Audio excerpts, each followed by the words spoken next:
তো সেখানে আমরা যেন নির্যাতিত না হই, আমরা সেটা আদায়ের জন্য আমরা রাজপথে নেমেছি, আগামী দিনে থাকবো, এখনো আছি যতদিন পর্যন্ত আমাদের এই অধিকার আদায় না হয়।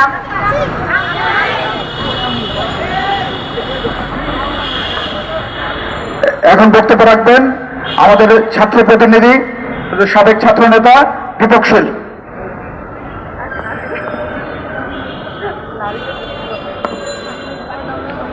আজকের সভার সভাপতি এবং উপস্থিত যারা শুনছেন সকলকে আমার পক্ষ থেকে সংগ্রামী শুভেচ্ছা জানাচ্ছি। আমার আসলেই খুব ভালো লাগছে যে আমাদের একবারে প্রত্যন্ত অঞ্চলে যারা কাজ করে গৃহকর্মী হিসাবে তারা এইটুকু বুঝতে পেরেছে যে এই রাষ্ট্রে, ঠিক আছে, আমরা বারবার লড়াই করেছি, আমরা মহান মুক্তিযুদ্ধের সময় লড়াই করেছি একটা সাম্যের সমাজ প্রতিষ্ঠা করার জন্য। আমরা